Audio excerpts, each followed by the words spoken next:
Hi, it's David Eklund, davideklund.com. Welcome to Resilient Legacy Expat Dad Coaching and another one of our culture chats here in the library. Today, I'm going to tell you about how I went from being a monolingual American to having one of these babies. Yeah. Großes Deutsches Sprachdiplom from the Goethe Institute. It's the C2 level test there. It is, I believe, the most difficult internationally recognized German test in existence. It's got 4 modules, reading, listening, writing, and speaking. You can see my reading and writing are pretty top-notch.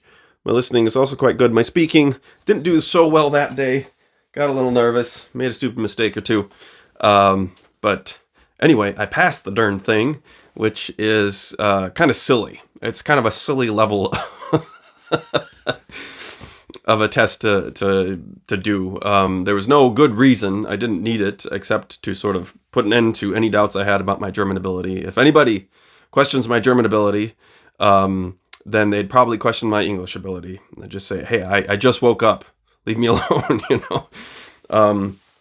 But there's, just like in English, there are words that I don't know. There are phrases that aren't familiar to me and so on. But I was 29 years old when I started to learn a foreign language in earnest. I had had a little bit of language instruction in school, but it basically just gave me the flavor of a few languages, Spanish primarily, a little bit of German and French, but it was nowhere near being able to hold even a most basic conversation, as is the case with most people who have normal instruction in foreign languages. So, as an expat dad, I don't know where you're at. I expect that if you've really made the commitment to be in another culture that speaks another language, that that you're at least learning and that you are, can get by in, asking for directions and, how much does that cost and so on. I would highly recommend going all the way. If, and here's why. Your children are going to be of that culture. Okay? And if you are not also fluent enough to participate in that culture, to know where it's coming from in that intuitive way, then your children, in a certain sense, will be foreign to you. That is not acceptable to me. I there might be a whole lot of other things going on in your life that make it seem like it's not a worthwhile investment at this point. But I just want you to hold that. Like, are you willing to have your children be foreign to you? That they can, be in that it's not just that they know another language. It's that they're being raised there, that they're soaking that in as their own culture, as who they are in a real primal sense. So I highly recommend that. Now, it's always going to be different. There's, as I understand it, there's actually different parts of the brain that deal with first languages versus languages learned later.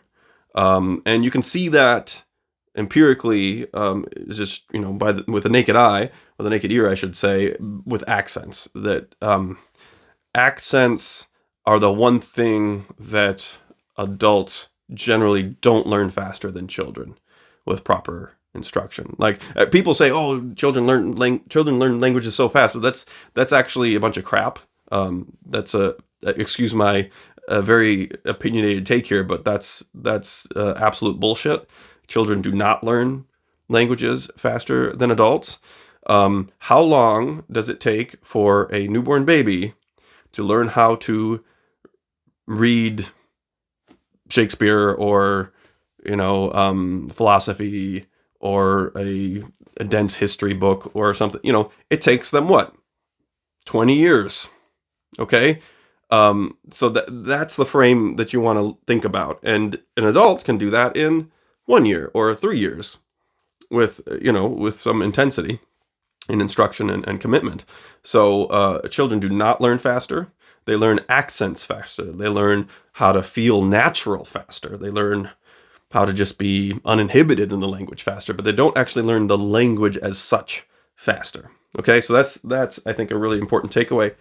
Um, my story as a monolingual American moving into becoming um, almost a polyglot. I mean, I speak Russian and German fluently. My Italian is just waiting to be activated. I know some French, a little bit of Spanish, Mandarin, Biblical Greek. Um, I think a true polyglot is, at least conversational in 5 languages. I'm not quite there, but anyway, it's a lot different than being monolingual. My story is unusual in that um, I I'm an autodidact that fully committed to learning his first foreign language as like the main thing I was doing. Like I was also earning a living and so on, but I was learning Russian actually, and I was just a little bit fanatical about it. Um, Maybe it's an unfortunate choice of words, but I really love the Russian language and much of the Russian culture, the deep soul, the mystery of Russia appeals to me intensely, and so I learned how to speak more or less fluently in about a year of self study, and then I went to the Moscow State University, which is like their Harvard. I was just in the preparatory program for international students who are going to go into the university, so I got the geography and history and literary background that a Russian high school graduate would have that was entering into the university. So that was a really great way to finish my Russian studies. Never took any proper test like this one. No Russian equivalent of this under my belt. But I was also then teaching English in Moscow, and that was an intense experience because my visa was tied. The length of my visa was tied to how much of my tuition I'd paid up in advance, and I didn't know that. So I showed up in Russia with like $2,000 to my name and didn't know a soul, and I needed to pay every month, or they would, I'd be there illegally, and being in Russia illegally is no joke. And so that was an intense experience, and I was teaching English, so I was learning Russian and teaching English all the time, really intensively, and so I had a lot of confidence by the time I made it to Germany. Basically, I was using techniques that I'd learned from internet polyglots like Professor Alexander Arguelles and Benny the Irish Polyglot of Fluent in 3 Months fame. Using that and just making it a priority. I mean, the techniques aren't complex. Languages are complex. The techniques are not complex. The Benny the Irish Polyglot and Professor Arguelles are kind of polar twins in the sense of their approaches. Professor Arguelles claims to be able to read basically any text produced in Europe in the past 1,000 years, but it's exclusively literary. He doesn't speak the languages that much. He reads them. Whereas Benny the Irish Polyglot will master a language to be conversational in 3 months and will have conversations on the first day. Okay, so it's really about engaging socially and getting over your inhibitions and nervousness and introversion and so on, and just engaging. So those are 2 places I really learned from, 2 experts, and can only recommend. And it's getting really easy to find them now. If you go on YouTube and look up language learning, you're gonna and Benny and there's a whole slew of these polyglots that you can learn from. So, but the main thing I want to leave you with is that, again, learn the language of where you're at. Learn the language that your children are accepting as their own. Make that a priority as your children are a priority. That's my take. See you next time for a culture chat.